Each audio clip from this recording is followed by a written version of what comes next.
Sudah. Assalamualaikum warahmatullahi wabarakatuh.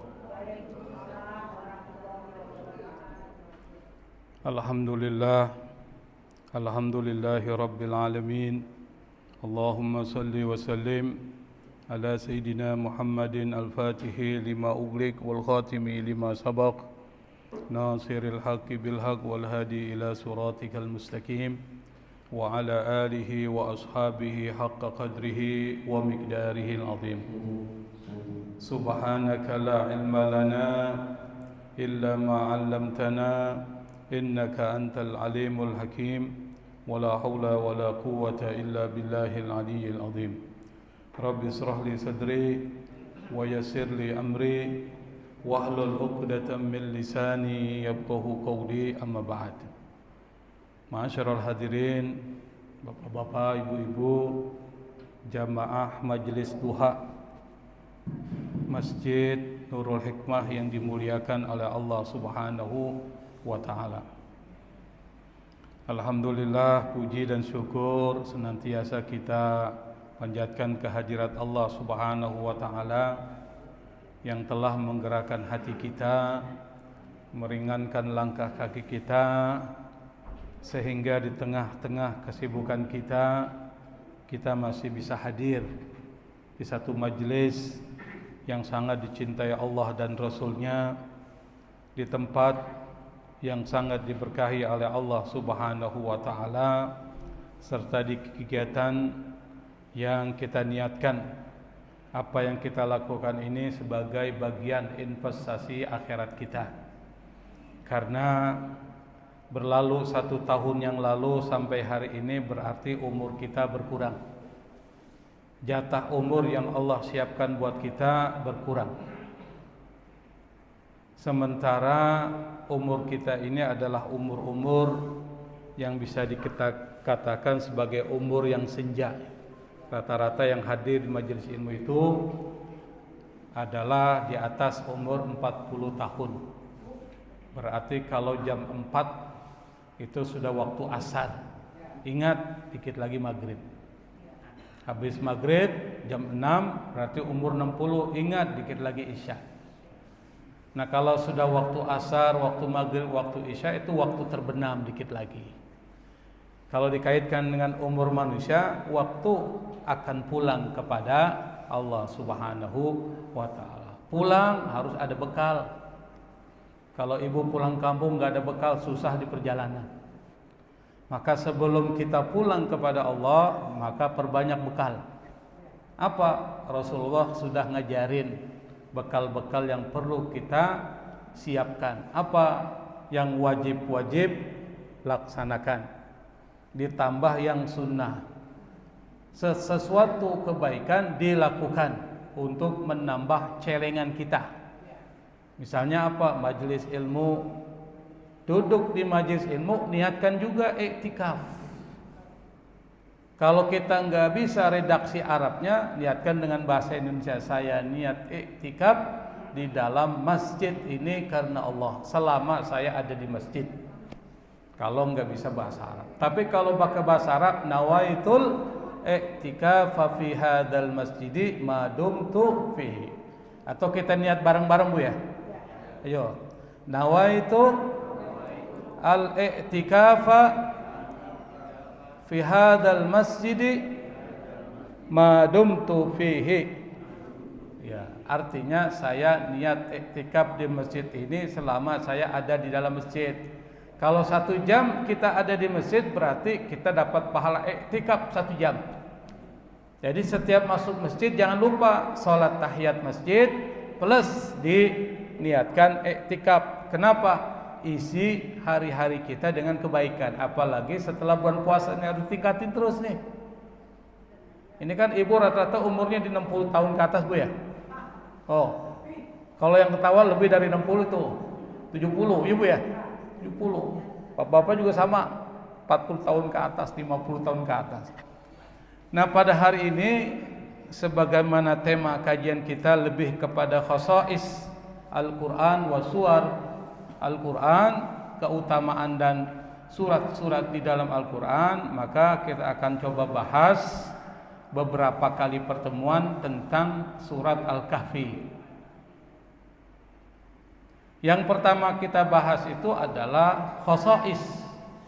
Khosais itu dari kata khosisah, yang dari kata itu muncul kata khosiyah, nanti diambil dalam bahasa Indonesia khasiat. Jadi kata khasiat itu diambil dari bahasa Arab. Ini menandakan bahasa Indonesia itu bahasa yang miskin kosakata.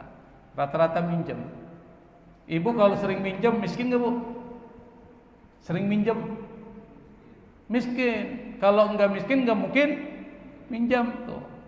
Beras nggak punya, minjem sama tetangga. Punya nggak 2 liter? Gue minjem dulu lah, nanti gue ganti. Berarti dia nggak punya beras. Miskin nggak tuh? Miskin. Bahasa Indonesia karena sering minjem dari bahasa Arab dan bahasa-bahasa lain, maka bahasa Indonesia dianggap bahasa miskin. Kenapa? Karena kosakatanya hampir sebagian besar ngambil atau mengadopsi dari bahasa lain. Salah satunya bahasa Arab. Apa surat Al-Kahfi itu? Kita bahas profilnya. Karena penting kalau kita ingin mengenali sesuatu, kita harus kenali profilnya. Kita mau kenal Roma Irama, Pak. Roma Irama. Tahu Roma Irama, Bu? Tahu, Bu? Tahu ya? Mau kenal Roma Irama? Cari dulu di internet siapa sih Roma Irama. Tuh, profilnya. Mau kenal sama surat Al-Kahfi, tahu dulu profilnya. Surat Al-Kahfi itu dinamakan Al-Kahfi. Kata Al-Kahfi dalam bahasa Arab artinya goa. Dalam bahasa Arab kata goa itu banyak kosakatanya. Yang pertama, orang-orang Arab menggunakan kata gor. Al-gor itu artinya goa. Kalau kita gor lain artinya Pak gor. Apa gor? Gelanggang olahraga kita. Tapi orang Arab bilang gor itu artinya goa. Misalnya apa? Tahannasan Nabi fi ghari Hira. Rasul bertahannus menyendiri beribadah, kontemplasi di gor. Maksudnya bukan di gelanggang olahraga, di goa Hira. Tuh. Yang kedua digunakan kahfun, kahfi. Kalau kahfun jarang digunakan dalam bahasa Arab, tetapi digunakan untuk konteks khusus. Kalau goa itu digunakan tempat perlindungan disebut dengan al-kahfi, al-kahfu. Tapi kalau goanya bersifat umum bisa buat perlindungan, bukan, namanya ghor. Nah, al-kahfi ini artinya goa. Kenapa disebut dengan surat itu Al-Kahfi? Karena di dalamnya ada cerita sekelompok orang beriman bersembunyi di dalam goa.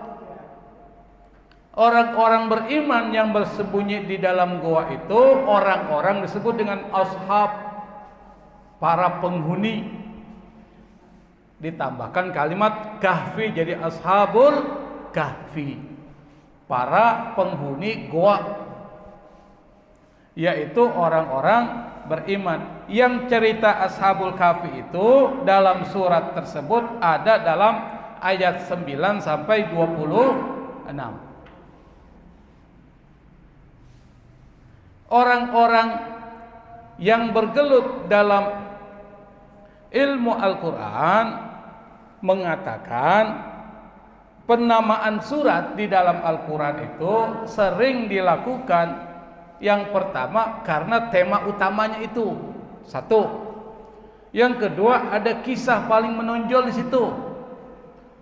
Di surat Al-Kahfi ada beberapa kisah, 4 kisah. Kisah Musa dengan Nabi Khidir. Kisah apa lagi? Zulkarnain. Kisah ada Ashabul Jannah, tempat penghuni kebun. Yang keempat kisah Ashabul Kahfi. Tapi di antara kisah-kisah itu yang paling menonjol adalah kisah Ashabul Kahfi. Maka surat itu disebut dengan Al-Kahfi. Kenapa? Yang pertama tema sentralnya. Yang kedua yang paling menonjol kisahnya. Sama dengan Al-Baqarah. Al-Baqarah ada berapa ayat, Pak? 288. Kenapa disebut Al-Baqarah? Karena ada kisahnya penyembelihan sapi. Bukan ayat ini, bukan ayat Idul Kurban, bukan. Ini kisah penyembelihan sapi nanti didapatkan di dalam surat Al-Baqarah. Itu yang paling dominan, maka disebut dengan surat Al-Baqarah, tema sentralnya. Surat ini dalam Al-Quran ada di nomor 18. Setelah surat Al-Isra. Nanti setelah surat Al-Kahfi ada Maryam ke-19. Habis Maryam Toha ke-20. Jumlah ayatnya ada berapa, Bu? 110. Kok Ibu tahu sih? Dari depan. Ibunya pintar-pintar nih. Kalau ibarat anak sekolah, ini termasuk input yang bagus. Ternyata kenapa? Nyontek di depan. 110. Kok tahu? Ada tuh di depan. Kalau dilihat tartib nuzulis surah, kalau dilihat dari susunan turunnya surat, ini turun setelah surat Al-Ghasyiyah. Al-Ghasyiyah ini termasuk surat yang ada di kumpulan Juz Ammah. Hal ataka haditsul ghasyiyah. Apakah telah datang kepada engkau al-ghasyiyah, itu hari kiamat.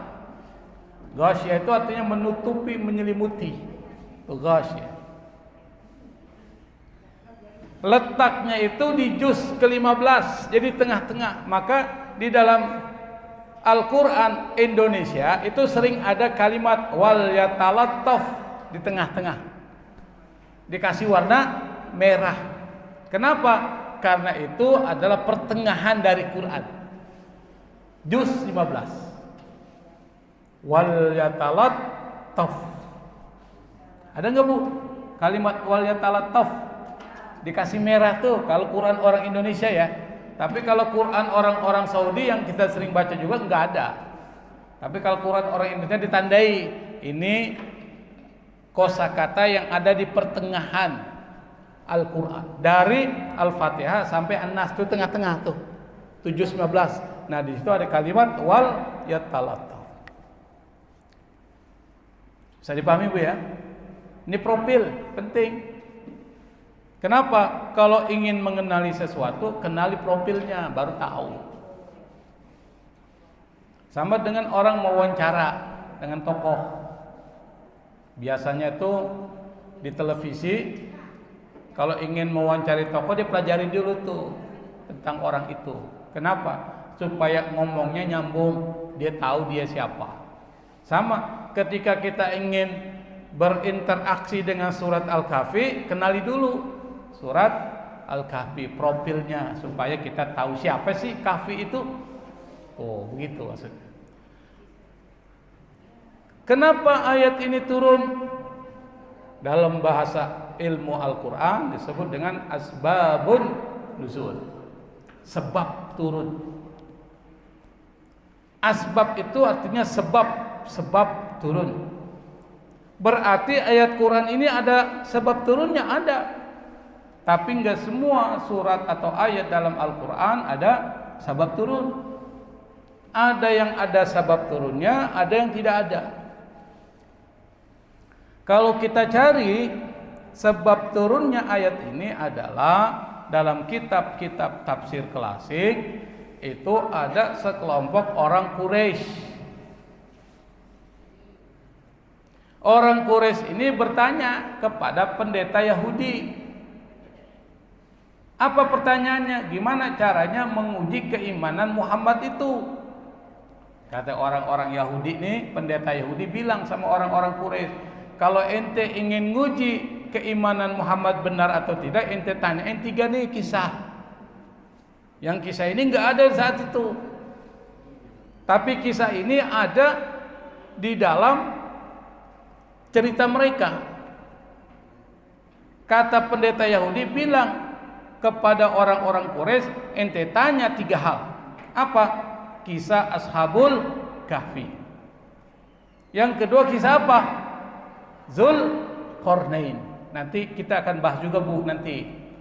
Karena ini satu rangkaian surah Al-Kahfi. Yang ketiga tanya tentang ruh. 3-tiganya dijawab. Yang kedua dijawab dalam surat Al-Kahfi. Pertanyaan yang ketiga, ruh, dijawab dalam surat Al-Isra. Yas'alunaka 'anir ruh, qulir ruhu min amri rabbi wa ma utitum minal ilmi illa qalila. Mereka tanya tentang ruh, jawabnya Muhammad, urusan ruh itu bukan urusan kau, urusan aku. Karena enggak ada yang tahu tentang ruh. Ibu tahu enggak ruh? Enggak tahu. Allah yang tahu. Informasi tentang roh itu harus berdasarkan dari wahyu. Gak boleh pakai logika, gak nyambung. Nah, turunnya surat Al-Kahfi ini menjawab pertanyaan orang-orang kafir Quraisy tentang menguji keimanan Muhammad. Benar nggak? Kalau dia benar berarti dia tahu nih cerita Ashabul Kahfi. Kalau dia nggak ngerti berarti bukan nabi. Tuh begitu maksudnya. Akhirlah turun surat Al-Kahfi. Kenapa Al-Kahfi ini menjadi penting dekat dengan kita umat Islam? Ternyata informasinya dari Nabi. Nabi bilang ini bukan sembarang surat. Karena bukan sembarang surat, maka harus berinteraksi dekat. Sama dengan Al-Fatihah. Al-Fatihah itu bukan sembarang surat. Makanya kita disuruh baca setiap hari. Supaya baca setiap hari, maka ada sholat 17 kali wajib. Berarti berapa kali baca Al-Fatihah? 17 kali minimal. Bagi yang melaksanakan sholat 5 waktu berarti 17 kali. Apakah cuma sholat wajib aja kita sholat? Ada sholat sunnah. Sholat sunnah rawatib, Qobliyah, Ba'diyah zuhur. Kalau 2 rakaat berarti 4 kita baca Al-Fatihah. Surat apa? Dibaca sebelum sholat asar. 2 rakaat berarti 2 jadi 6. Nanti kemudian sholat maghrib bagi yang mau melaksanakan Qobliyah maghrib ghairu muakkadah silakan. Berarti dapat 2. Nanti setelah sholat maghrib dapat 2 lagi kalau cuma 2 rakaat. Sebelum isya ghairu muakkadah mau dibaca, mau sholat silakan dapat 2 tambah 2 setelah sholat isya. Kira-kira berapa kali kita baca Al-Fatihah? Itu hampir 20 kali. Kalau orang mengulang-ulang surat Al-Fatihah 20 kali setiap hari, lupa enggak? Lupa enggak? Ibu pernah lupa baca surat Al-Fatihah? Enggak lupa. Karena berulang-ulang. Sama dengan kulhu, Al-Falaq, An-Nas disuruh baca habis zikir, habis sholat sebagai zikir. Yang pertama melindungi kita al-mu'awwidzat karena banyak orang-orang jahat. Minal jinnati wan nas, dari bangsa jin dan bangsa manusia banyak yang jahat. Maka perlu perlindungan. Kalau bahasa orang namanya mantra. Tapi mantra kita dari Allah nih, apa? Yaitu Al-Ikhlas, Al-Falaq dan An-Nas. Ditambah dengan ayat kursi, jadi tambah kuat. Termasuk yang mendapatkan posisi khusus dalam perkataan Rasulullah ini surat Al-Kahfi, banyak hadisnya yang kita petakan menjadi beberapa keutamaan. Kita bahas. Yang pertama, orang yang baca surat Al-Kahfi pada hari Jumat, maka Allah akan pancarkan baginya cahaya antara Jumat yang dibaca sampai Jumat yang dia akan temui nanti. Berarti berapa hari? 7 hari, seminggu. Ketemu Jumat lagi dia baca lagi, berarti dia mendapatkan cahaya minggu berikutnya. Kalau dibaca setiap Jumat, berarti setiap hari. Itu pintarnya Nabi, supaya setiap Jumat dibaca. dapat cahaya. Maksudnya apa? Yang dimaksud cahaya ini bukan sinar lampu, bukan. Maksudnya apa sinar lampu? Yang dimaksud cahaya ini adalah dapat hidayah, petunjuk. Dia bisa bedakan mana baik mana buruk, karena masih banyak orang yang tidak tahu baik dan buruk. Misalnya dia tahu mencuri dosa, tapi ada sesuatu yang gak ketahuan ini mencuri atau bukan, tapi dosa. Syubhat ya, ada unsur syubhat. Ini curi enggak ya? Kita nggak tahu. Tapi orang-orang yang diberikan cahaya petunjuk oleh Allah Subhanahu wa taala, dia bisa tahu ini buruk nih. Yang kedua, orang-orang yang diberikan cahaya oleh Allah Subhanahu wa taala, imannya kuat. Kalau orang imannya kuat, dia terjaga dalam hidupnya, perkataannya nggak pernah nyakitin orang, perbuatannya nggak pernah ngerendahin orang, sikapnya nggak pernah jatuhin orang. Kalau orang hidupnya seperti ini, maka harmonis kehidupan. Yang ketiga, dia terjaga dari kesesatan. Maka orang-orang yang membaca surat Kahfi, kata Nabi, dia dapat cahaya. Maksudnya apa? Cahaya itu terang, maka hidupnya terang, ada petunjuk. Enggak sesat, enggak sana kemari. Allah berikan petunjuk kepadanya supaya hidupnya lebih jelas. Itu satu. Yang kedua, kata Nabi, man qara'a, barang siapa yang membaca. Nih, hadis yang kedua, Bu, dilihat. Surat Al-Kahfi, surat Al-Kahfi yaumal jumu'ati, pada hari Jumat. Adha'a lahu minan nuri ma bainahu wa bainal baitil atiq.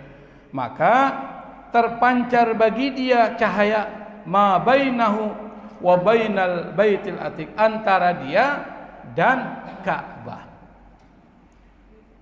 Di dunia ini, Bu, Pak, apa yang paling mulia? Rumah apa yang paling mulia? Apa, Bu? Rumah yang paling mulia, rumahnya siapa? Rumah siapa?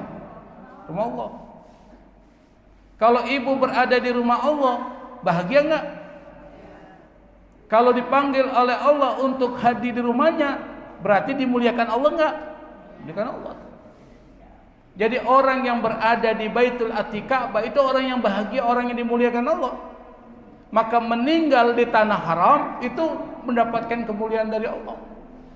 Dia meninggal di Madinah atau meninggal di tanah haram Mekah, itu sesuatu yang luar biasa. Luar biasa. Kenapa? Maka banyak orang yang berharap supaya meninggal di kota suci. Kenapa? Yang pertama, doa. Yang doain berapa orang tuh, Bu? Ibu mau meninggal nggak di Masjidil Haram? Bu, mau meninggal nggak? Mau. Atau meninggalnya di Madinah? Ya bukan berarti kita bunuh diri di sana, bukan. Kalau Allah takdirkan kita meninggal di sana, kita bersyukur. Kenapa? Pertama, hemat tanah kuburan. Betul, Pak? Hemat nggak? Hemat. Kalau di Indonesia meninggal tanah kuburan mahal nggak? Mahal nggak, Bu? Mahal. Gali kuburan berapa? 2 juta. Ya kan? Terus dimandiin 2 juta, 4 juta. Kalau di sana bayar nggak dimandiin? Tapi orang dalam keadaan ihram itu nggak perlu dimandiin lagi, langsung pakaian ihram. Tanah kuburan bayar nggak? Nggak. Artinya secara logika itu dimudahkan. Tetapi bukan itu intinya. Itu tanah haram, tanah mulia, tanah suci. Maka orang yang mendapat kesempatan meninggal di tanah suci, Allah muliakan. Tuh, begitu maksudnya. Sama dengan orang yang berada di Ka'bah, itu dimuliakan. Pertama apa? Kiblat kaum muslimin. Yang kedua, tempat paling mulia di sisi Allah Subhanahu wa taala di muka bumi. Inna awwala baitin wudi'a lin-nasi lalladzi bi Bakkah mubarakan wa hudal lil alamin. Itu Baitullah, rumah pertama yang Allah ciptakan. Mubarakan itu diberkahi. Kalau diberkahi berarti sesuatu yang ada di situ mendapatkan kemuliaan dari Allah. Makanya orang yang berada di tanah suci Mekah itu jarang sakit, Bu. Tinggal di sana jarang sakit. Kenapa? Tempat paling sehat. Bagian dari tempat yang diberkahi Allah Subhanahu wa taala. Orang berani ngeluarin duit banyak hanya mau pergi haji ke tanah suci. Berarti ada sesuatu di situ. Betul, pasti ada sesuatu. Nah, ketika hadis menyebutkan bahwa orang itu akan mendapatkan cahaya antara dirinya dan Baitullah Ka'bah, itu menandakan bahwa orang itu mendapatkan kemuliaan dan kehormatan kalau dia baca surat Al-Kahfi. Berarti dua, cahaya dari hari Jumat ke Jumat berikutnya. Yang kedua, cahaya dari tempat dia membaca sampai Ka'bah, yang merupakan tempat yang dimuliakan Allah, yang merupakan tempat paling mulia di bumi, yang merupakan kiblat kaum muslimin. Maka segala sesuatu yang terkait dengan Ka'bah maka dia menjadi mulia. Contoh, saya beri contoh nih, Bu. Dulu tandus, gersang, nggak ada orang mau tinggal di situ. Nggak ada orang mau tinggal di Mekah. Kenapa? Gersang. Ghairi dzi zar'in, tidak ada tanaman. Biwadin, di satu lembah. Ibu kalau pergi ke Mekah nggak ada pohon tuh, pohon itu ditanam begitu aja tuh pakai teknologi itu. Semuanya apa? Gersang. Nah, ketika Nabi Ibrahim meninggikan, ya kan? Dia berdoa. Ketika berada di sana dia berdoa, ya Allah, warzuqhum minats samarat. Berikan kepada mereka para penduduk-penduduk dekat Baitullah ini samarat, buah-buahan. Sekarang ibu kalau bapak pergi umroh atau haji, buah-buahan apa aja ada di sana? Ya, Bu. Ibu mau cari apa? Ada di sana. Yang enggak ada di Indonesia ada di sana. Padahal tanamannya enggak di sana. Itu barakah doa Nabi Ibrahim, keberkahan dari doa Nabi Ibrahim, supaya hati orang cenderung ke sana. Tahwi ilaihim, kata Allah.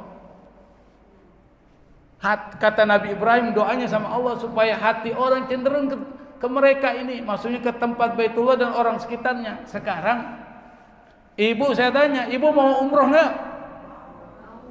Rindu nggak ke tanah haram? Rindu tuh. Tapi kalau tanya tempat lain enggak, biasa aja. Ibu rindu enggak sama Surabaya? Emang Surabaya apaan sih? Tuh gitu. Enggak ada kan kerinduan. Pergi ke Surabaya misalnya, pernah pergi. Ada enggak kerinduan mendalam untuk kembali ke Surabaya? Belum tentu. Tapi kalau orang pernah umroh, ada enggak orang umroh pulang nyesel dia? Nyesel gua umroh. Ada enggak? Enggak ada, Bu. Enggak pernah saya dengar. Selama saya hidup belum pernah saya dengar ada orang menyesal setelah pulang dari umroh. Nyesel gue pergi umroh. Yang ada, kapan gue kembali lagi ya? Ingin kembali. Itu namanya tahwi ilaihim. Ada keinginan tuh. Maka ke orang yang baca surat Kahfi pada malam Jumat itu, dia mendapatkan kemuliaan dari Allah. Kalau Allah muliakan, maka enggak mustahil kalau kita meninggal di alam kubur tidak disiksa. Tidak mustahil kalau kita nanti di akhirat Allah akan muliakan dengan memberikan kepada kita surga Allah Subhanahu wa taala. Itu yang kedua, Bu. Yang ketiga sekarang. Man hafidha, barang siapa yang menghafal. Hafalin berarti ini. Bukan cuma dibaca. Asyra ayat, 10 ayat. Min awwali suratil Kahfi, dari awal surat Al-Kahfi. Awal. Usima, dia akan terjaga, terpelihara, terlindungi. Minad Dajjal, dari Dajjal. Berarti di sini Nabi perintahkan kita menghafal 10 ayat. 10 ayat. Surat Al-Kahfi. Coba ibu buka surat Al-Kahfi, surat ke-18.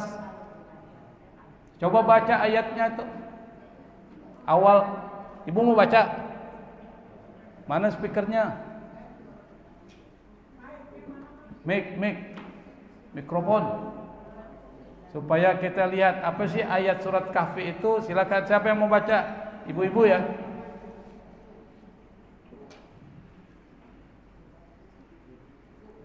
Siapa? Ibu-ibu.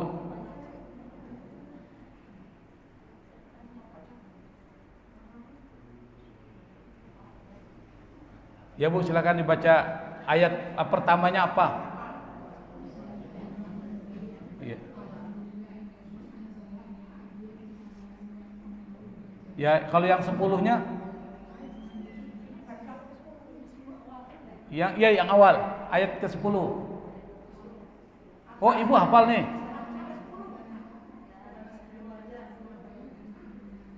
Ya, Ibu hafal tuh. Luar biasa. Yang penting saya nggak bisa hafal semua, Ustaz. 10 aja. 1 sampai 10. Apa manfaatnya? Terjaga dari fitnah Dajjal. Ingat Bu, Dajjal ini bukan makhluk biasa ya. Maka kita selalu doa min syarri fitnatid Dajjal, dari kejahatan fitnah. Fitnah itu ujian. Fitnah itu artinya ujian. Ujiannya apa? Ujian yang paling berat. Min a'zami fitan. Ujian yang paling berat itu adalah Dajjal. Kenapa dianggap berat? Karena Dajjal ini Allah ciptakan memang fitnah buat kita. Kenapa? Karena dia memiliki kemampuan seperti Tuhan. Yang nanti orang yang imannya lemah ketika menghadapi Dajjal bisa jadi pengikutnya. Karena dianggap Tuhan. Kalau dia menganggap Dajjal sebagai Tuhan, maka dia keluar dari Islam. Contoh, saya beri contoh. Kalau Dajjal bilang hujan turun, langsung turun. Coba kalau ibu yang bilang hujan turun, turun nggak? Nggak mungkin turun. Kata Dajjal nih, tumbuh pohon, langsung tumbuh. Berbuah, langsung berbuah. Yang bisa melakukan itu siapa? Siapa Bu? Tuhan. Betul nggak? Cuma Tuhan yang mampu. Yang suruh bilang turun hujan cuma Allah. Tapi Dajjal mampu. Kenapa? Allah kasih dia kemampuan untuk itu. Allah izinkan.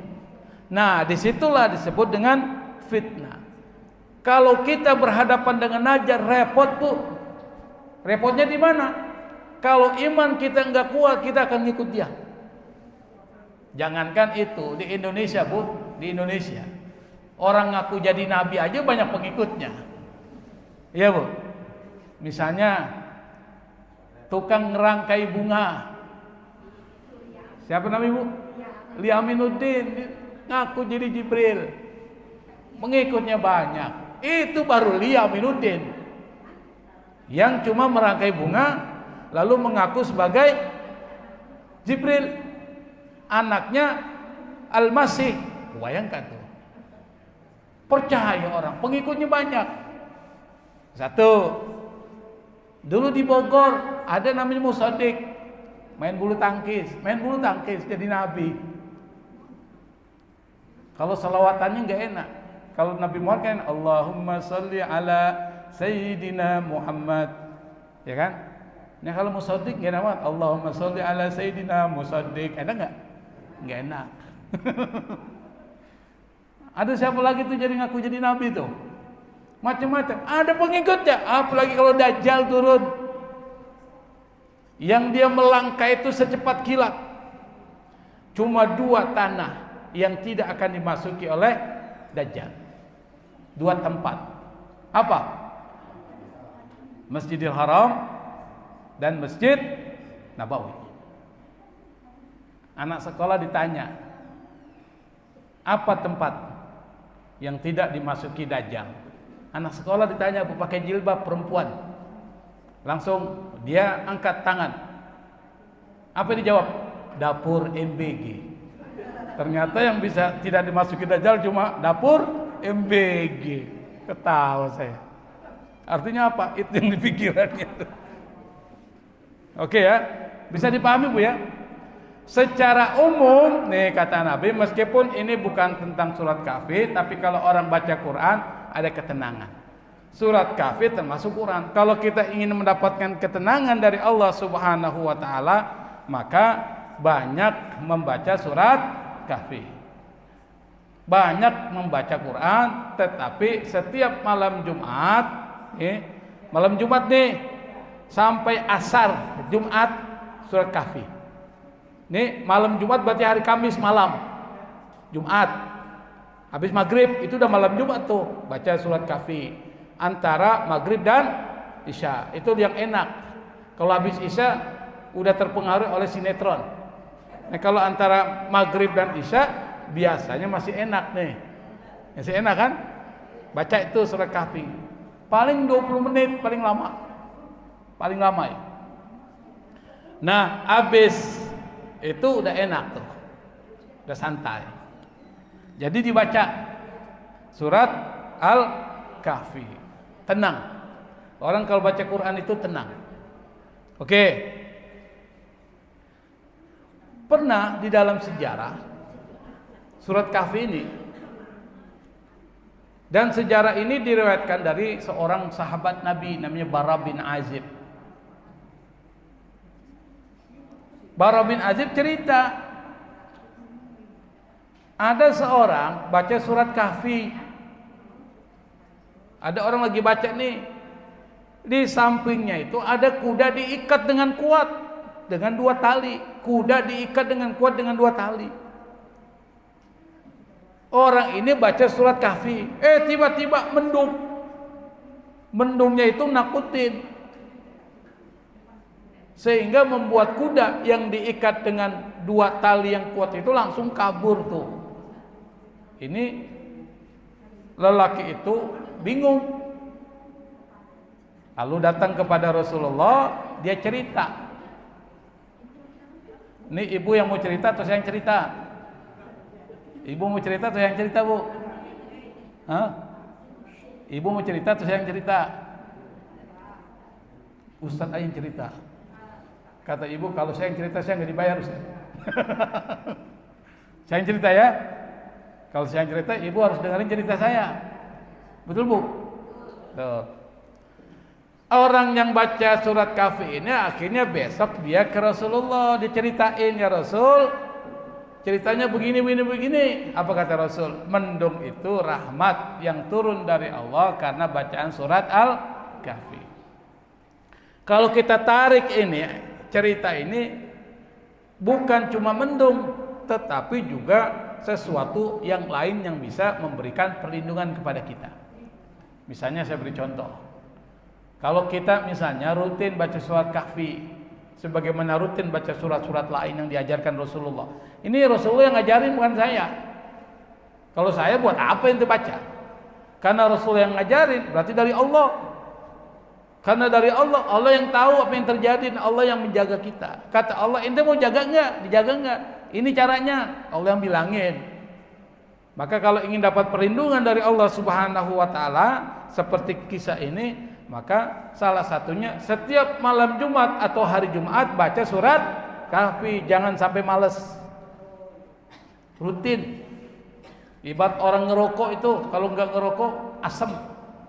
Orang yang baca surat Kahfi setiap malam Jumat atau hari Jumat, kalau dia enggak baca 1 malam aja atau 1 hari Jumat itu, maka asam mulutnya. Karena udah terbiasa. Barang siapa yang terbiasa masih muda baca segala sesuatu, maka masa tuanya dia terbiasa. Man syabba ala syai'in syaba alaih. Kata pepatah, barang siapa yang syababnya masih mudanya terbiasa, salah satunya baca surat Kahfi, maka sampai tuanya dia baca tuh. Sama dengan surat Yasin. Karena dia rutin baca surat Yasin setiap hari, maka kalau 1 hari dia nggak baca, asam mulutnya. Itu maksudnya gitu.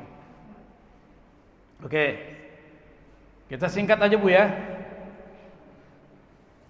Di dalam surat Kahfi itu ada 4 kisah.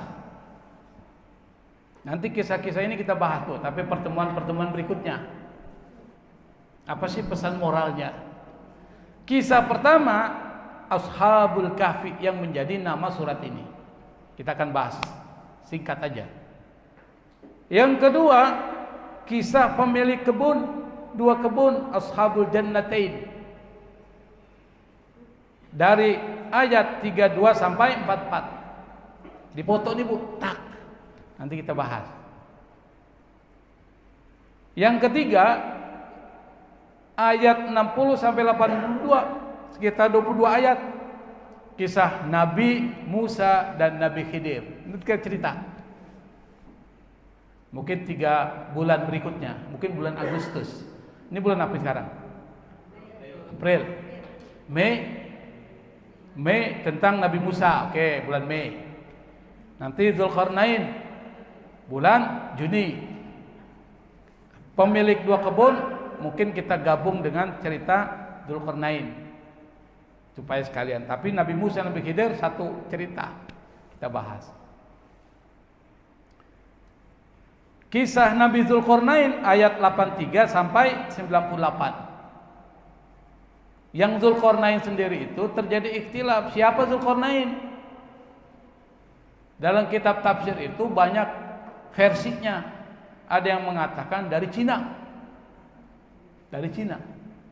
Tafsir At-Tahrir wa Tanwir yang ditulis oleh Syekh Muhammad Tahir bin Ashur, yang jadi kitab perujukan dari seorang mufassir ahli tafsir Indonesia terkenal, Quraish Shihab. Rujukannya Tahrir wa Tanwir. Kitabnya itu hampir 20-30 jilid. Saya punya kitabnya 30 jilid. At-Tahrir wa Tanwir. Beli di Mekah. Karena waktu itu di Indonesia susah nyarinya. Belinya di Mekah. Saya punya tafsir Al-Munir Wahbah Zuhaili 30 jilid. Itu beli di Mekah juga. Karena susah nyarinya di Indonesia. Sekarang udah banyak, tapi harganya bisa 6 juta. 6 juta. Karena 30 jilid Bu, sekitar 6 jutaan lah. Nah, yang kita bahas hari ini mungkin sekitar 10 menit ya, sampai 9.30 adalah tentang Ashabul Kahfi. Ashabul Kahfi, kalau kita lihat ceritanya, nanti Ibu cari ceritanya lah di YouTube atau di Google ya, atau cari bukunya. Itu kan cerita tentang anak muda, fityatun amanu birabbihim wazidnahum huda. Fityah itu jamak dari kata fatah. Fatah itu anak muda, umurnya sekitar 18 sampai 25. Si muda. Saat itu berada di satu kerajaan. Yang kerajaan itu kerajaan yang bisa dikatakan kafir. Ini hidup setelah zaman Nabi Isa. Jadi sebelum Nabi Muhammad, setelah zaman Nabi Isa. Berarti antara fatrah antara Nabi Isa dengan Nabi Muhammad, antara itu. Yang mereka itu kan dipaksa untuk keluar dari agama Islam. Agama Islam itu maksudnya agama Nabi Isa ya. Jadi agama Nabi Isa itu Islam. Wa nahnu lahu muslimun. Sama dengan Nabi Adam, sama dengan Nabi Ibrahim, Nabi Musa, Nabi Isa, Islam. Nabi Muhammad, Islam. Tapi syariatnya beda. Tauhidnya sama, la ilaha illallah. Tidak ada Tuhan selain Allah. Syariatnya beda karena tergantung nabinya. Zaman Nabi Adam, syariatnya beda enggak dengan Nabi Ibrahim? Beda enggak dengan Nabi Muhammad? Beda. Contoh, saya beri contoh aja biar gampang. Tapi tauhidnya enggak berubah. La ilaha illallah. Tidak ada Tuhan kecuali Allah. Enggak berubah. Tapi syariatnya berubah. Nabi Adam boleh enggak nikah saudara kandung? Zaman Nabi Adam boleh enggak? Boleh. Contohnya apa? Nabi Adam menikahkan anaknya silang. Tapi dalam satu kandung. Dalam satu, keluar dari satu rahim Siti Hawa. Berarti boleh. Kenapa? Belum ada orang. Emang mau kawin sama kambing? Kan gak mungkin kan? Orang. Berarti silang. Zaman Nabi Yakub putra Nabi Ishak anaknya Nabi Ibrahim. Ini Nabi Yakub ngawinin 2 saudara perempuan sekaligus, Rahil dan Leah. Dari Rahil Dari Rahel nanti anaknya Nabi Yusuf dan Bunyamin. Dari Lea anaknya itu banyak. Misalnya siapa? Ya seperti Ruben.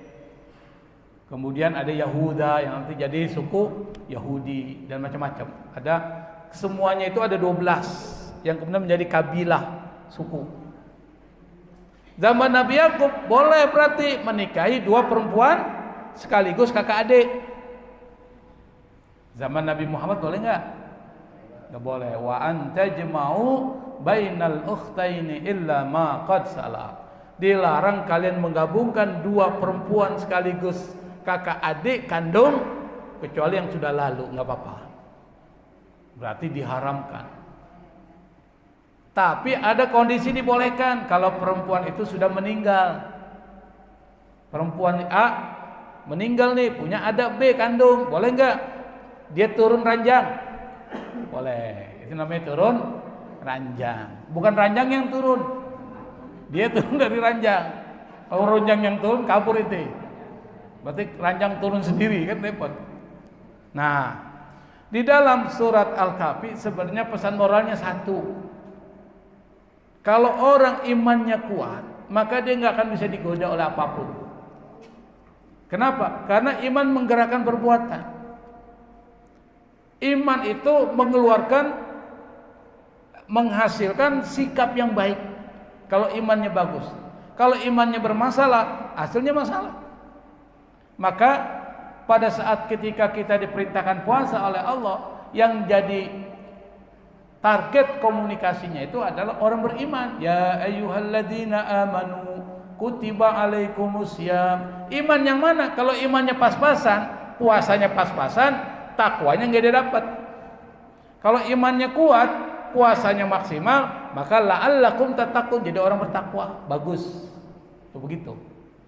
Kalau imannya kuat, mau diapain aja nggak ada masalah. Pernah dengar cerita Siti Masito? Masito, pernah ya? Siti Masito siapa sih, Bu? Penyisir rambut dari istri atau putri?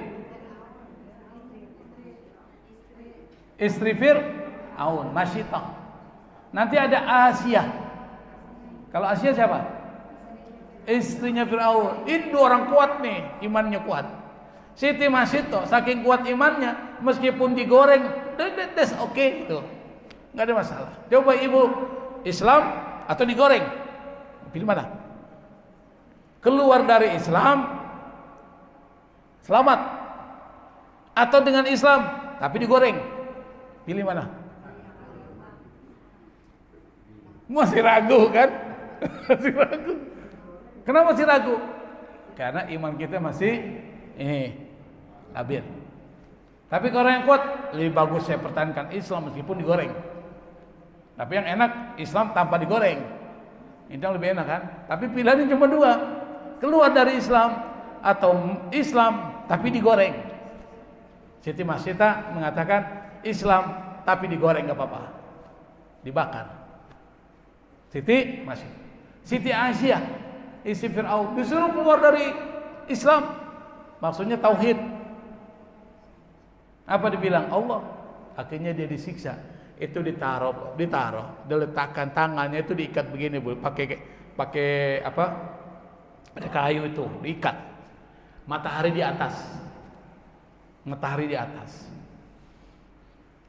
Pada saat itu Siti Maryam itu berdoa. Rabbi ibnili indaka baitan fil jannah wa najjini min fir'auna wa amali wa najjini minal qaumidh dhalimin. Jadi pada saat ketika menjelang sakaratul maut dia doa sama Allah. Ya Allah, bangunkan aku rumah di surga. Itu dalam surat Tahrim. Daraballahu masalan lil ladzina amanu imra'ata fir'aun إذ قالت رب ابن لي عندك بيتا في الجنة ونجني من فرعون وعمله ونجني من القوم الظالمين. Ingatlah kisah tentang Imra'ata Fir'aun. Siapa istrinya Fir'aun? Namanya Siti Asia, bukan Aisyah. Asia. Kalau Aisyah istri Rasulullah Nabi Muhammad SAW. Kalau Asia, kalau saya sebut Siti itu artinya Sayyidati. Ingat Bu ya, bukan namanya Siti, bukan, namanya Asia. Tapi kita menghormati orang yang dihormati dimuliakan Allah, kita pakai Sayyidah, Sayyidati, maka disingkat Siti. Sayyidi, Sidi, Sidi Ghazalbah, karena nama Muhammad Sidi, ada Sidi Muhammad Ghazalbah, itu dari Sayyid, Sayyidi. Siti Asia itu imannya kuat, maka disuruh keluar dari Islam, dari tauhid, enggak mau, disiksa enggak apa-apa. Kenapa? Ada harapan tertinggi, yaitu Allah Subhanahu wa taala. Dia minta sama Allah, ya Allah bangunkan rumah di surga. Kenapa? Karena pada saat ketika Siti Asia mau dinikahi oleh Fir'aun, itu salah satu permohonannya adalah lepaskan keluarga saya dari penjara Fir'aun. Yang kedua, bangunkan rumah yang mewah untuk keluarga saya. Tapi belum dipenuhi oleh Fir'aun. Akhirnya dia minta sama Allah, bangunkan rumah di surga. Itu Siti Asia. Belum yang lain Bu, itu perempuan-perempuan yang imannya kuat kepada Allah. Kalau orang imannya kuat, no problem, la tahzan, la takhaf wa la tahzan, enggak pernah khawatir, atau la khaufun alaihim wa lahum yahzanun, enggak pernah khawatir, enggak pernah takut. Hidup ini kalau ingat sesuai dengan tuntutan Allah dan itu hasil dari iman, ini hidup ini enak. Ibu enggak pernah pikirin orang lain mau ngomong apa, yang penting saya istiqamah, lurus. Kenapa?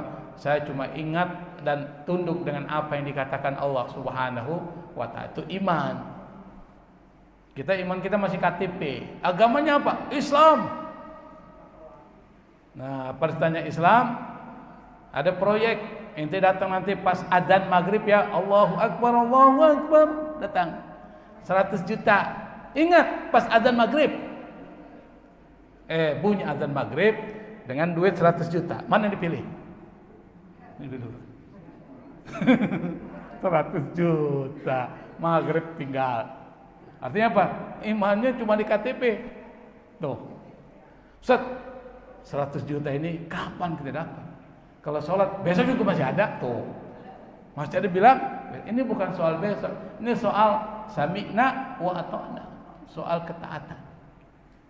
Maka pilihannya itu tadi berat, hidup atau mati. Hidup keluar dari Islam, mati kalau ente masih Islam. Apa? Bilal bilang ahad, nggak apa-apa mati, yang penting Allah esa. Tuh, lihat kan. Nah, kalau orang yang punya keimanan, maka ikhlas menjaga tauhid. Kalau orang ikhlas menjaga tauhid, Allah selamatin seperti Allah selamatkan Ashabul Kahfi. Diselamatin oleh Allah Subhanahu wa ta'ala. Karena itu maka belajar dari cerita Ashabul Kahfi, maka ente ingin dilindungi oleh Allah, diselamatkan oleh Allah dunia akhirat, maka perkuat iman kepada Allah Subhanahu wa ta'ala. Secara biasa untuk memperkuat iman itu adalah jaddidu islamakum atau imanakum bila ilaha illallah. Sering ngucapin la ilaha illallah, maka jadi zikiran.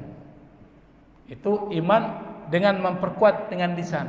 Tapi masukkan ke dalam hati, tidak ada yang patut disembah, tidak ada yang memberikan rezeki, tidak ada yang memberikan kehidupan kepada saya kecuali Allah. Maka enggak takut sama orang lain rezekinya mau ditutup, enggak takut. Itu begitu dalam hati. Nanti dalam perbuatan, iman buktinya apa? Kalau ente dapat rezeki dari Allah, banyakin sedekah. Kalau ente dapat rezeki dari Allah, bersyukur kepada Allah dengan memperkuat ibadah kepada Allah. Itu begitu. Jadi lisan, qalbun, arkan. Lisan ngucapin, hati memperkuat, ucapan membuktikan benar enggak iman itu. Salah satu bukti iman itu adalah sedekah. Perbanyak sedekah. Saya pikir sudah jam 9.32. Kalau masih ada yang ingin dipertanyakan, saya persilakan. Wallahul musta'an. Assalamualaikum warahmatullahi wabarakatuh.